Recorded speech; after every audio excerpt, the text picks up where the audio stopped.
Thus, among the Chinese, the most ancient and from long experience the wisest of nations, honor does not descend, but it ascends.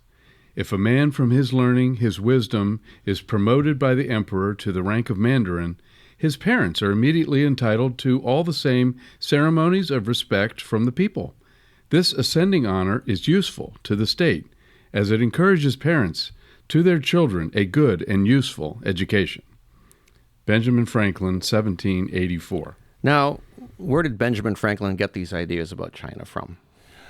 Well, this is the Enlightenment period, and so people had a tendency when writing and trying to promote certain agendas to kind of latch on to little factoids about other places far away that apparently had a higher cultural level than the West, particularly amongst moral issues.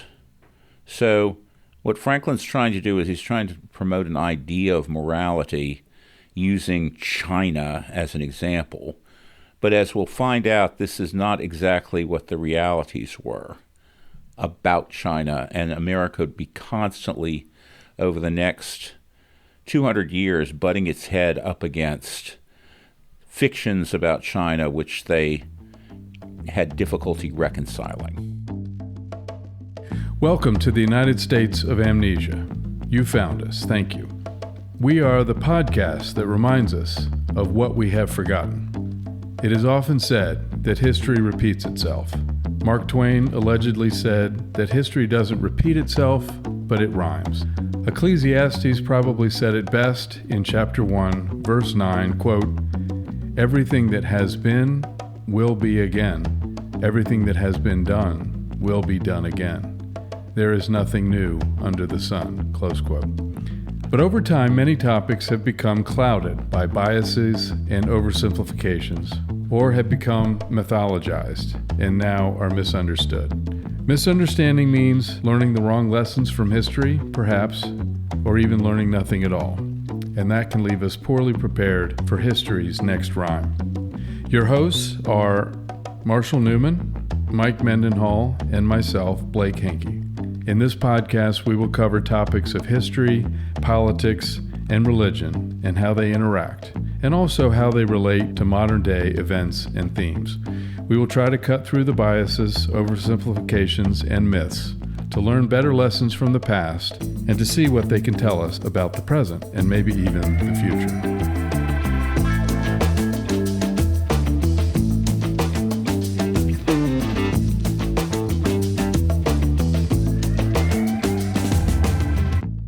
Today, we are beginning a new series involving the history we have forgotten in terms of our relationship with China from its beginnings all the way to Richard Nixon's trip there in the early 1970s. We are going to explore the impact of tea, opium, God, railroads, eugenics, racism, and even the sale of sea cucumbers have had on how the U.S. and China have responded to each other. Also, the fate of so-called experts when they are wrong, and the penalties faced by real experts when they are right. In the first episode here, we set the stage for what is to come by exploring the environment in which the United States became involved in the China trade in the 19th century, including China's isolationism and stagnation, Britain and the East India Company, tea and silver, silk and porcelain, and of course, opium. In the 18th century, Enlightenment figures like Franklin frequently employed anecdotes from places like China to promote what we could call the Enlightenment agenda.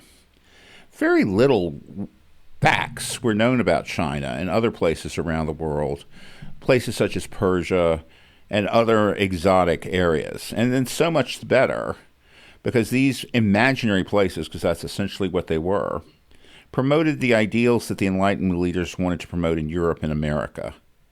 In Franklin's case, he was promoting a more educated citizenry and a meritoric agenda for the new republic. Commendable goals, but no one looking at the history of the Qing dynasty would assert that education was as universal goal for Chinese parents, most of whom were barely getting by as subsistence farmers and were lucky to be able to survive, much less pay for costly teachings of the Chinese classics. This was the moral education that Franklin was referring to. We will address in the course of this series what happens if one succeeds in the process, and more importantly, what happens if someone fails in his attempt to join the civil service along with the body count. And again, turning to the actual history of China at the time, the mandarins were probably no more moral than any other group of officials at the time, which is to say they were corrupt and easily bribed in most cases. There were, of course, some exceptions, and we will cover a noteworthy example. This is not to insult Franklin for suggesting that a higher moral order existed in China, but to demonstrate that throughout American history, Americans have had ideas about China that have had nothing to do with the reality of the place. Most impressions of China and what China wanted in Franklin's time were derived from popular pieces of porcelain, which the Chinese exported to the United States and the world. The enlightened vision of China would not be the last misconception, and as we will see in recent history, China is not the only place that the United States got wrong. We hope to show that there are certain common elements associated for these times when the United States, frankly, is more interested in a compelling narrative than actual facts. I think that in fairness to Franklin, and in fairness to Americans who are getting China wrong, as you're describing, right? I think in fairness, we have to acknowledge, though, that there is a history, a tradition, a culture in China of scholarship. Yes. And in fact, thinking back to my 10th grade Asian history days and studies since then, there was a large and very, I suppose, originally very efficient bureaucracy, important bureaucracy anyway, that ran the sprawling Chinese empire dating back into ancient times. And to become a civil servant in this bureaucracy, you had to pass a test. And it was a pretty rigorous test, right? Scholarship was involved. 3 days. 3 days. And if you stood for the exam, and if you passed it, you then join the bureaucracy. And this is a status symbol in China to be part of that bureaucracy. It doesn't have the negative connotation that modern Americans use for the term bureaucracy. But I digress. The point just is that we have to acknowledge that China did have this aspect of its history, its culture, and its traditions. And if you heard about that and were aware of it, that would help feed your opinion of China as being a place of mandarins and these other things that you're bringing up, right? Yes. In fact, my understanding too is that the bureaucracy, becoming a civil servant, was not necessarily a class-based thing. Not intrinsically. It wasn't, but you kind of had to have money to pay for classes in order to become familiar with these Confucian-era classics. So in effect, you had to be, I guess, at least middle class to be able to afford this kind of thing or something, right? Or maybe more. You had to be kind of more because there's not much of a middle class. And there's hardly any middle class in China, right? Yeah. So I'm just trying to put some context there, though, that there are some valid reasons to have at least thought this about China. Yes, it's not like, and I mean, we're going to see this happen again and again over the time period that we're going to be dealing with. Yes, there is valid, fact-based sources for people's impressions. However, what becomes dangerous is people are going to take that and run with it, and they're going to be attempting to simplify what is a very complex and ancient society, and in the course of that, get what is wrong about it because they're not necessarily thinking these things through. The kind of evidence that they'll be using is somewhat questionable, and if you kind of like try to turn this around and say, well, I'm going to go look at Sèvres pottery and get my ideas about Rococo France from that would be ridiculous for anybody to do this. But whereas people are familiar with France in the 18th century, they're not necessarily as familiar with what's going on in China. And some of this is not necessarily willful ignorance. It's also attempts by the Chinese to control any potential contamination that they might get from the West that would upset the stability of society. And that does sound kind of paranoid, but as we're going to find out, well, it kind of did. They were kind of a little bit right about wanting to kind of keep the West at arm's length because of what happens when the West intrudes upon the Middle Kingdom.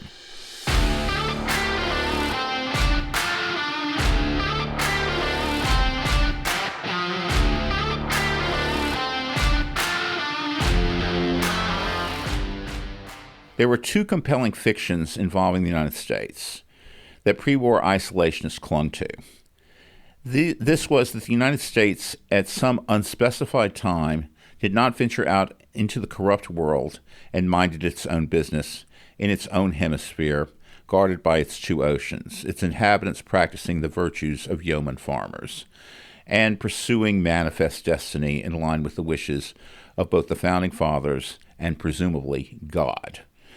As we're hoping to demonstrate, the reality is somewhat different. Trade has always been a component of the United States. Trade with Europe, trade with Asia. The need to expand United States exports has driven the United States to venture abroad and has shaped U.S. policy. That's why we're so insistent on freedom of the seas and have been since the Republic was founded. Exactly. Because seas are the main avenue of commerce. Particularly back then. Then and now. Then and now, yes. Yeah. I mean, there are other ways around this, but definitely this is where free. I mean, a lot of people dismiss this and saying it's just pure imperialism. It's not. You know, it's not like we're insisting on this as a right for ourselves and nobody else. It's everybody gets the same right as far as it goes here. But kind of like, and this is almost part of our inheritance from being a colony of Britain and Britain's mercantile traditions that were kind of in full flower in the 18th century. America was a maritime power, and this meant it was very much a part of the world. And it's not, the idea that we were kind of living our own best lives cut off from that world is just nonsense. And hopefully we'll see what develops and how that fact is disproven in this episode. Because while we're not seeking overseas territories, not yet, gaining control of North America was enough to keep us busy in the 19th century. The United States was definitely involved in the world despite a lack of understanding of various parts of that world. In this episode, we are going to be looking at how the United States became increasingly involved in China, in the China trade, and just what it meant for both countries and how some of these actions still resonate today.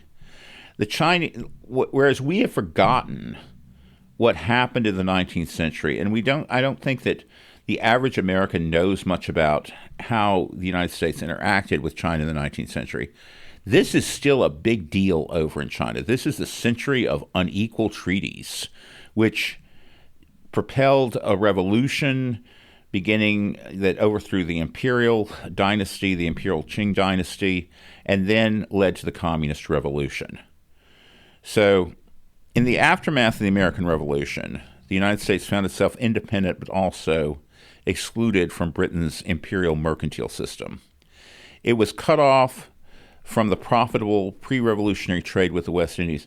A lot of people think when looking at the United States and the Revolution that the 13 colonies were like this major economic powerhouse that Britain mismanaged.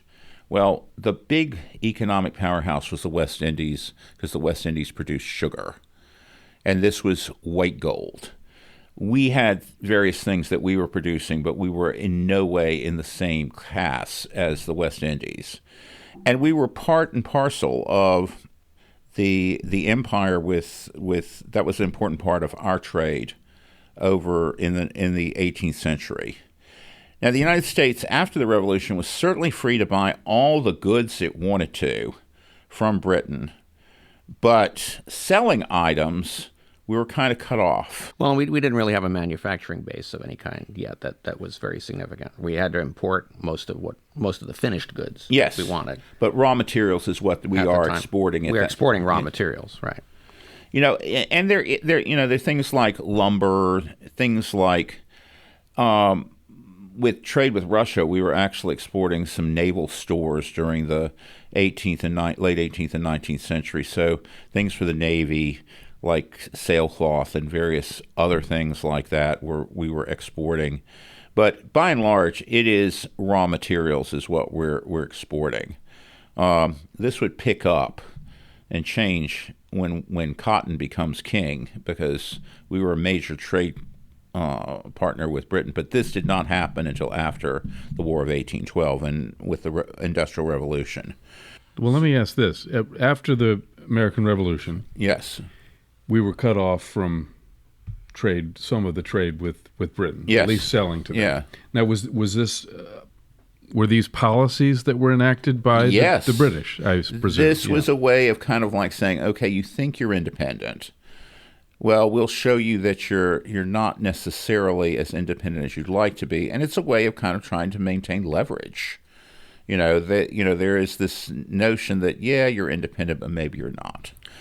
And in addition, you have to understand the mercantilist mindset of the time too, right? I mean, the idea in the British Empire and presumably other empires as well of the time, the idea was that your colonies were important for extraction purposes, right? You wanted raw materials from your colonies.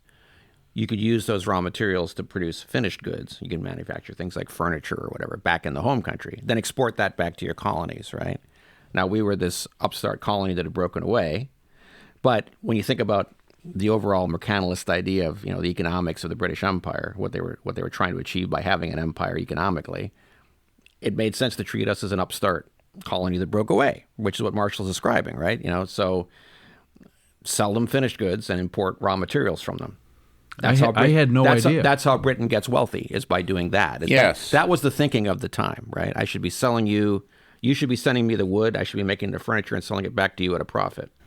And that was the thinking. And this thinking is what is going to drive British policy, which is linked with U.S. policy in China. Because Britain was very sensitive, as were we, to a sort of like imbalance in trade arrangements. We did not want to have a trade deficit where more money was flowing over to a country that we were buying things from or the British were buying things from. And so both countries are looking for ways to avoid that. And it was a hopeless situation just given the trade dynamics, which we'll get into later on at the time. But this is kind of this is the economic sureties. These are the things that people paid a great deal of attention to, and it drove policy throughout the period that we're dealing with. You see, what happened with America, what we ended up doing, and this might be a topic for another episode, but we started going and trying to get in with trading partners over in Europe and in the Middle East, particularly the Ottoman Empire. This in turn leads to us developing a navy, believe it or not. Because when you start sending ships out, you might encounter things such as pirates or hostile countries, so you need something to defend them. That's kind of one side of the story. But what happens with China becomes like this little engine that affects maritime technology, ultimately. There's also a very interesting dynamic about how both countries, both Britain and the United States, attempted to like leverage and run this whole association. So essentially, we are looking in the aftermath of the revolution, because we're broke, and the government is being funded by tariffs. Tariffs, yes. Not so much we're in the early stages, because there's not much of a government either. But this is kind of like a progressive thing that's happening as far as the United States is going. But there is a need for trade, there is a need for money, there is a need to kind of rebuild the economy. And this is kind of what's going to be driving America's relationship with the world in an economic sense in the early days of, right after the revolution, in the early days of the Republic. So new markets are necessary, and initially this leads to us going to the Ottoman Empire. Why? Because it's close. But in 1784, the same year that Franklin is making his remarks about mandarins, there is the first voyage of a U.S. merchant ship to China. This is the Empress of China, and it sets sail from New York City on 22 February 1784. This is Washington's birthday, and it was not by accident that this happened on that particular day. It arrived in Canton, or Gwangju, as we now call it, in August, 6 months later. For purposes of convenience, I'm going to refer to the port as Canton, since that is what it would be referred to in the time that we are talking about. Canton was the only port city in Imperial China that was open to the West. It was illegal to teach a Westerner Chinese, and these two factors ensured that the West remained generally ignorant about China, both in big issues and small. They knew what they could buy in Canton, what they could get in Canton. They didn't know much about what life was like there, because everyone is restricted to this one port city. And that's not just, there were something like 16 nations, I believe, that were involved actively in the China trade. Even countries such as Sweden, that you wouldn't necessarily think were big players over in Asia there. But the Empress of China was to make its return voyage back to New York on 11 May 1785. Just think about how long that is, 15 months later. This successful voyage proved profitable, earning its investors a profit of $30,727, a significant sum at the time. It probably would not be an overstatement to compare the voyage of the Empress of China with the U.S. space race to the moon in the 1960s. The voyage itself was certainly a source of pride on the part of the Founding Fathers, with both Jefferson and Madison taking interest in the voyage. Jefferson, who is the U.S. ambassador to France at the time, sent a lengthy account to the French foreign minister celebrating this American triumph. It was a source of pride because it proved we could do something difficult like this. This involves sailing down the coast of South America, over into the Pacific, and then charting a course for Canton, which Canton is actually the closest port to both Europe and the United States in China. So that's also a reason why it became popular. No Panama Canal yet. No Panama Canal yet. That didn't open until 1914, I believe, right? Yeah, right on the eve of World War I. World War I, yeah. So you had to go all the way around Cape Horn, and that's dangerous water, so that it's actually a dangerous voyage as well. Yes. Very stormy waters down there. So it's quite an achievement to be able to do that. But the profits could be vast if you were successful. What year was this again? This was 1784. 1784. Let's see if we can get a idea of how much $30,000 was worth. Okay. There are calculators for that. Yes. 1784. $30,000 in 1780 is worth about $707,000 in 2025. A nice piece of So that shows you how profitable almost $1 million that voyage was, yeah. This also inspires not just voyages out of New York City, but also the China trade spread to places like Boston and also the city of Salem. And if anybody's ever in Salem, a great opportunity to kind of look at the China trade is in the Peabody Essex Museum, which is located there. It basically features a lot of treasure trove of information about the early days of the China trade and also the history of whaling. So if you're a bit of a maritime geek, here's your museum. It's kind of funny because they have stuff about they have like a whole Chinese house that they brought over. Somebody brought over that you can kind of walk through, a merchant's house. But they've also got like all sorts of sailing paraphernalia as well. That's interesting because you often hear about the whalers from New England, but not so much the China trade in my experience. It being from New England. Yeah, But there is plenty. If you actually go up in Massachusetts, there's plenty of evidence about that up there, particularly in some of these old port cities that ran ships over to China. China. Yeah.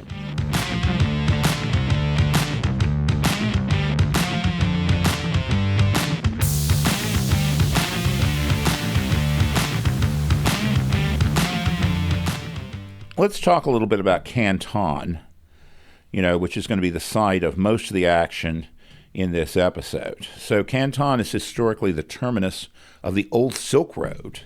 So its association with the West goes back centuries. And again, like I said, closest port for Europe and America. Opening Canton to foreign trade was an attempt by the Qing dynasty to prevent the Middle Kingdom from being contaminated by Western barbarians. It actually was kind of a progressive effort on their part, because before it was kind of sketchy in terms of what one might see, particularly from the Portuguese and others coming into China prior to Canton. So here we have this legal, well-regulated trading post that people can come into, purchase goods from China, and go off on their merry way. In this period of its long history, the Chinese were more forward-looking than the West and more self-sufficient, a virtue that Jefferson found as interesting as did Franklin. The Chinese had experimented with maritime trade in the 15th century, prior to it being undertaken by the Europeans. Between 1405 and 1433, the Chinese sent literally hundreds of ships, crewed by thousands of men, to the South China Seas, the Indian Ocean, and as far as the east coast of Africa, even up to the Red Sea. However, the Ming dynasty's virtuous mandarins of Franklin's imagination were not comfortable with this level of contact, fearing that contact with other cultures could undermine the well-defined hierarchical Confucian-based society that China operated under. These expeditions were costly, and it was not clear that they provided good value for the huge expense that was required to fund them. None of these expeditions made it as far as Europe. It's tempting to wonder what might have happened had Chinese established contact by sea with Europe before Europe actually was able to go out and explore the world itself. I'm just going to interject something here. There was a book called 1421 by Gavin Menzies. Yes. It was later debunked, but this was referring to the exact same period, the Zheng He. Zheng He. Zheng He, okay. Flotilla that he postulated actually made it all the way to the Americas, which, again, has been... I don't widely think debunked. True. No, I don't think it's true anymore. But it was a very interesting read. I mean, like one of the if we're going to go off on a little tangent here, one of the things, one of my favorite exhibits in the British Museum is it's just an ordinary connection of pottery shards, and it's like they were found in Zanzibar, and kind of what the Chinese found out is that the Indian Ocean has various times in which the current flows east-west and west-east, and this facilitated trade. But they didn't really do anything with it. It's kind of like, okay, we're hitting our heads against like, okay, so this is great to know. We're sending all these ships out. We're providing trade goods, but where is this? What is this getting us? And so, if they had made it, say, around to the west coast of Africa and up to Europe. Just think about this. Okay, so China's the one who's basically taking the lead in maritime trade. Right. And there is no reason for Spain or Portugal to go out and explore. Because and trade is flowing east to west, not ships going west to east. And when does America get discovered then? Because of just everything's concentrated in the Eastern Hemisphere there. So these kind of voyages during the Ming period are kind of like, if somebody wanted to do an alternate history, this would be an interesting alternate history, wherein China becomes almost like the British Empire, the workshop of the world, and is trading with, whatever they could get from Europe at the time, and maybe becomes a little less insular than it actually does, because it becomes like this huge maritime entity. But this also could break apart the whole civilization, because it kind of undermines the whole hierarchical system that kind of drives things there. And in the Ming emperors changed the policies that made Zheng He's voyages impossible in the future. Right. Apparently, they made the construction of ships with more than 2 masts a capital offense, and basically they ordered the destruction of all ocean-going vessels by 1525. Right. Right. And and they took all the information that was gained in those voyages and burned a lot of it. And they turned inward. Yes. Right. So they were focused on being the Middle Kingdom. And the rest of the world was ancillary around them, right? Whereas the Europeans were voyaging out, right, and finding the world around them, what they could exploit in it, right? And the rest is history, but that's how we wound up where we are today. Well, we might be seeing them do a China first policy. China first. China first policy, in which China becomes, everything else is corrupt, and we need to squeeze people in order to trade with us. We don't need all these foreigners here. We don't need all these foreigners here. They're just coming over here and undermining the integrity of our civilization, etc. And we see, and I just say, think about what happens when you pursue that policy for a couple of 100 years. Where does that leave China? China is kind of good at what it does, and it's certainly the history of science that it has is second to none during what they were able to do. It's just the West leaps ahead because it becomes more innovative, because they kind of have to. When you're reaching out and you're trying to maintain your status, that's a powerful incentive to keep on innovating and to create this kind of cultural of innovation where we assume there will be innovation over and over again. That's part of what we do. With, say, under China's Confucian-based society, it's about stability and it's about hierarchy. And if you have something new, you want to integrate it so it doesn't produce change. It produces there's a positive reaction, but you're not going to kind of undermine the basic nature of society. We do that all the time. This is kind of what people bitch about when they're saying, we're not the society that we once were, and that things have changed and so forth, and I don't like this. But, this is kind of the same mentality. And so I would say that there's a lot of lessons in this story about the U.S. and China, and one of them being, don't let this happen to you where your society becomes calcified, because that's how you fall behind. Right, insularity leads to calcification. Yes. And you fall behind, yes.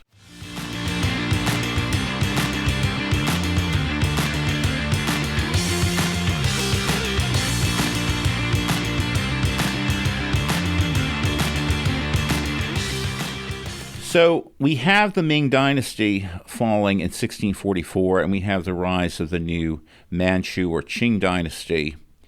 And they did not really have any change in attitudes towards the West. While China had access to spices, silk, and porcelain and tea, there was very little in the way of Western products the Chinese wanted or needed.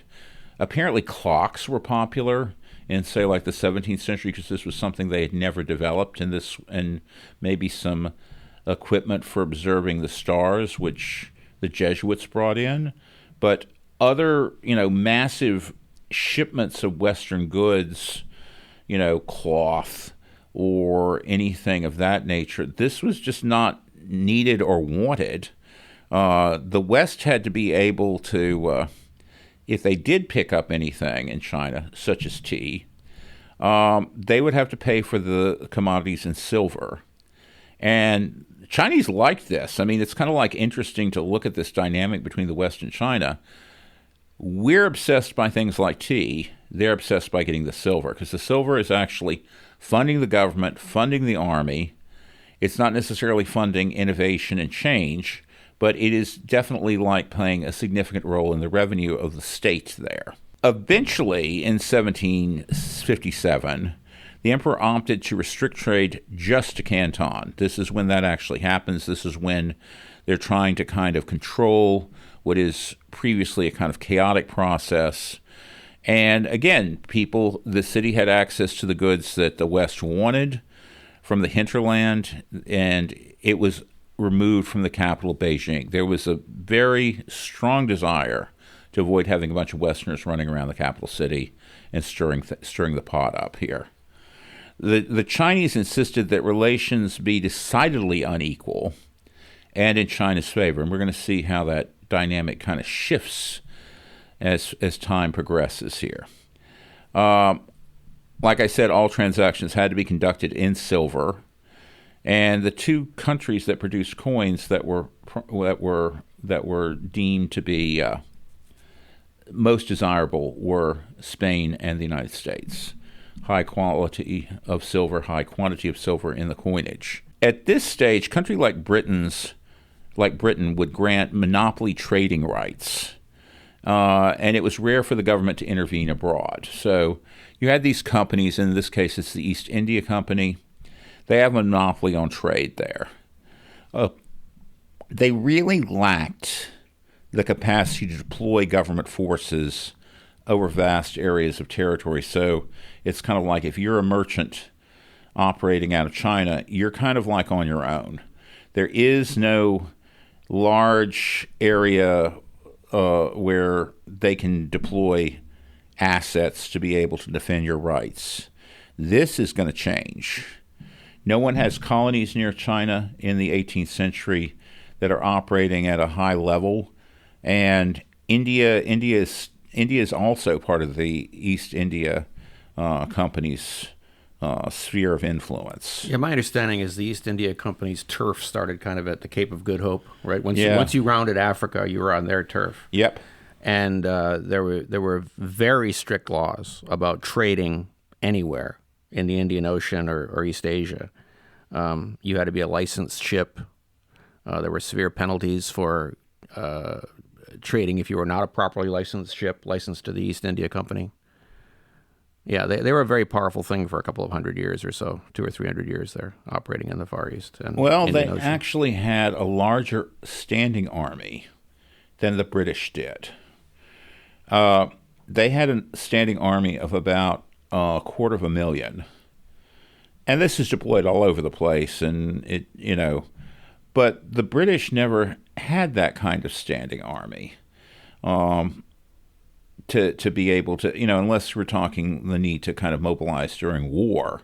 But the East India Company had this all the time. They also had fleets of ships, a navy that would be consistent with a somewhat powerful country. I mean, it's probably not up there with France or the UK, but it's certainly something, and particularly in this area of the world, it was probably significant. The British government granted them a monopoly for that portion of the world, and under that they operated as a state within a state. Yeah, and this is going to change. So the three things. There were three products that the Chinese exported very successfully: silk, going back all the way to the Silk Road; export porcelain. These are very popular products, and to the extent that they were utilized, the Europeans came up with their own methods for silk production and also their own porcelain. This was kind of like a contest, but it was something that the Germans were heavily involved in. But there was one thing that they couldn't produce on their own, and that was tea. And we kind of take access to tea for granted here, but it was a huge thing. Up until the 19th century, China had a monopoly on tea cultivation. There was no cultivation of tea in India until the middle of the 19th century, when the British kind of moved in and the state was running things. In the British world, which also includes North America, tea drinking was introduced by Catherine of Braganza.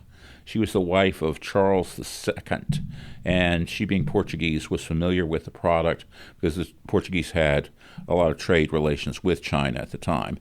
And of course, if you've got a royal behind you, it's gonna have this snob appeal, and this kind of spreads throughout the upper and middle classes to the point where tea becomes just an absolute mania. We can also think about America here, where tea arrived legally under the auspices of the East India Company, but it was also smuggled in, where merchants could basically go to other countries that had trade with China and get maybe the tea at a lesser cost and bring it in, almost the way that liquor was brought in during Prohibition. So think about, during the early days of the American Revolution, tea was being smuggled in by people like John Hancock and others in Boston. So the U.S. appetite for tea and other commodities remained unabated, even as a result of the trade disruptions during the American Revolutionary War. We made something like tea, but it was kind of nasty. So no one really wanted it. They wanted the real thing. So dispatching the Empress of China in 1784, it was intended to eliminate reliance on British sources for goods from the Far East and provide a jump start to U.S. commercial activity, which had suffered as a result of the American Revolution. China was not the only place the U.S. sought to establish trade relations with, but it soon emerged as one of the most noteworthy and profitable. So once Americans were able to make it to China, which was a 6-month voyage initially, the problem that they faced, and this is going to be something that's going to affect the British as well, was what do they have to trade with China that would offset the cost of the goods that was purchasing? And this is kind of, if you want to look at the larger history, this is kind of what's going to be driving the history of U.S.-Chinese relations up until the 1850s. So the problem that the British had was that just as tea drinking continued to be popular, more money is going to China, more hard currency, more silver, because that is the only way that you can purchase anything in China, was going to China than the British were able to offset by sales of goods that they produce, such as cloth and other manufactured goods. Trade imbalances were not tolerated. This ran counter to received economic wisdom of the 18th and 19th century. Mercantilism Yes. demanded that you make a profit off other countries, not that you trade with them in a mutually beneficial way. Yes. Right. And particularly if you're having to pay for this in silver. Right. Precious metals are leaving. That is used to back up your currency. So as precious metals are flowing out, there's not the same concept of credit. And it's like if you look at the kind of history and the dynamics that's going on during this period, you kind of want to say, gosh, if y'all could just come up with an internationally recognized system of credit, and where we're not having to worry about silver leaving Britain or having to come up with the silver to pay for it, a lot of problems would not have manifested themselves. But it didn't occur to them to do this. Well, and it's because the thinking of the time was that the wealth of the world is a fixed amount. Yes. And you get your slice of the pie, and you want to make your slice of the pie bigger. But that has to come at the expense of somebody else, because you can't make the pie itself bigger.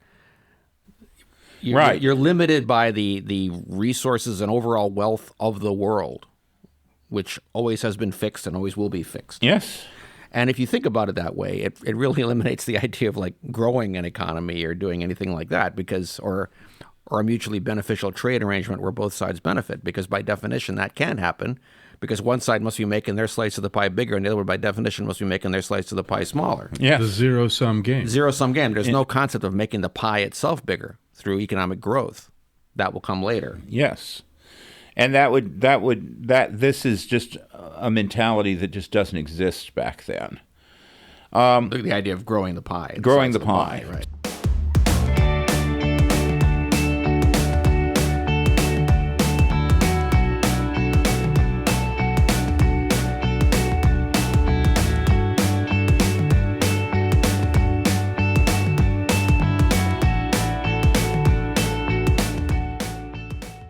What the British solution is to sell, or as time progresses, smuggle opium into China.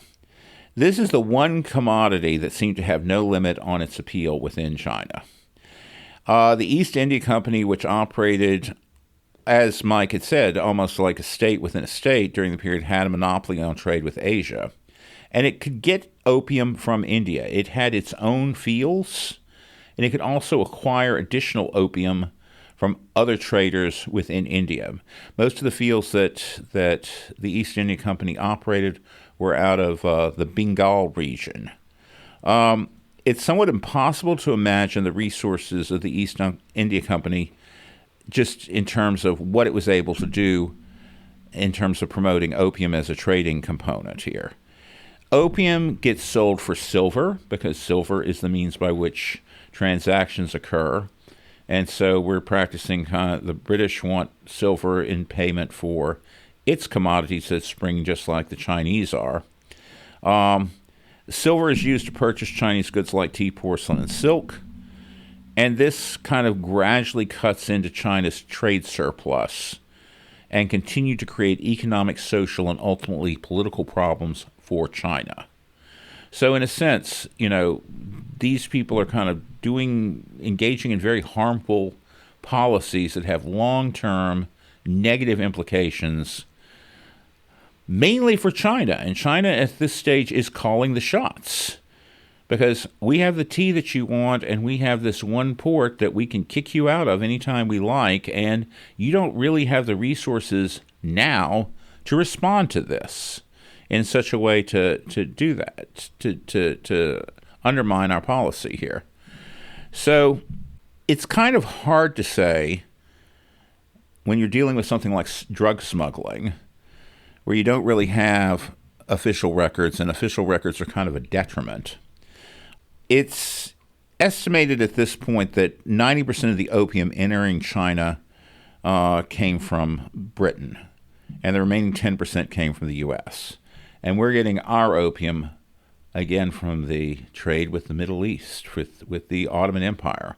Our opium is coming all the way from Turkey. Britain's opium is coming just from India, if that makes sense. But opium was legal then, correct? In this country and in Britain, it most definitely was. That's what I thought. And so there is this kind of, with the British, it is... opium's legal. You don't have any right to complain about it. It's not something that we regard as being a harmful commodity here. Drug laws, as we understand them today, didn't really begin until the beginning of the 20th century, maybe the very end of the 19th. Yeah. For example, Coca-Cola, it's called that because it had cocaine in it until 1903. I did remember that, right? yes. And it wasn't actually made illegal until the Pure Food and Drug Act in 1906 made it illegal to include cocaine in food. Now, cocaine comes from a different plant, the coca plant, right? Opium is from poppies. Opium poppies. Well, but I mean, just to make the point that these things were not illegal then. For us. In China, though, they were illegal. Okay, they became illegal because it got now to be I such understand. a scourge. Laudanum, yes. Which laudanum is, something that we see people taking in Victorian novels after a shock or something horrific happens. They'll give them a spoonful of laudanum. Well, laudanum's just opium. It's liquid opium, and it was perceived as being like a just regular old medicine that you'd give somebody who's stressed out. It was a painkiller. It was a painkiller. If you had someone, say, dying of cancer, they were in pain, you would give them laudanum to relieve the pain, right? Or it's Prozac. Or it's Prozac. Yeah. Yeah, I mean, either purpose. Yeah. Yeah, I mean, you would use this, and so I mean, back in the time period that we're talking about here, it's kind of to take opium, it's kind of adventurous in some degrees if you're doing it purely for recreation. You have someone like Samuel Taylor Coleridge, who takes some opium and writes Kubla Khan, in Xanadu did Kubla Khan a stately pleasure dome decree, all about China. And then you have, in our own country, you have Poe. And Poe used opium kind of when he couldn't get liquor, but he would use opium recreationally as well. So it's also in all sorts of patent medicines and nerve tonics. And the reason why it probably didn't get the attention that it did was that alcohol was far more of a problem than opium addiction. People were far more likely to be drunks than drug addicts. Then as now. Yeah. But that's a story for another day. That is a story for another day. Yeah, we should do something on prohibition. We're uniquely qualified to talk to this. Yes, indeed. And we'll just leave it at that. So opium addiction became a problem in China, becoming popular among civil servants and the military, who actually had the greatest access to it. Addiction in China, though, can't be really tracked because the records are just incomplete. You've got anecdotes about addiction. You don't really have statistics on it. It wasn't something that people were actually trying to follow. But famously, there were opium dens. Yes. In China. Yes. Where you would go and get your... And elsewhere. Well, and elsewhere. Well, we had them too. Yeah. We had them too, right. And ours were kind of like very exotic because it was meant to mimic that kind of Orientalist fantasy that was going on. But there were opium dens, and it becomes difficult to be able just to see and track addiction. And we can ponder which is worse, criminal activity or a trade imbalance. So in future episodes, we're going to be looking at some of the mistakes the U.S. made in its dealings with China. And these are by no means unique to just the Chinese experience. We can see parallels with other relationships in other areas of the world that these same mistakes get repeated over and over again. But with China, there is a certain relevancy, just given the state and importance of U.S.-China relations in the 21st century. The U.S. relationship with China, as we'll see, will have a profound effect on their respective histories.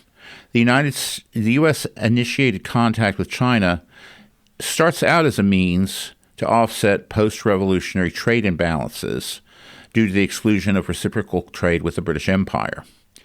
Over time, we're going to see China become even more important within the U.S., not just as an economic source, but also as a featuring in a campaign to promote the second coming of Christ, and also in further episodes, see it serve as a pillar of global stability throughout the world. That China didn't really want to be involved in either campaign will lead the United States to react in ways that will prove destructive to its own best interests, both at home and abroad.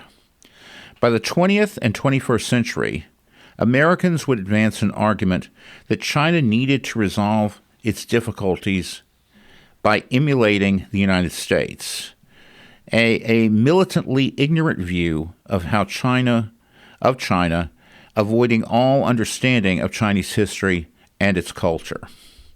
The solution, as with other areas of the world, that it was attempted throughout the 20th and 21st century was something the Chinese were disinclined to do more than just pay lip service to, mainly as a way of extracting money and assistance, particularly in the middle of the early to middle 20th century.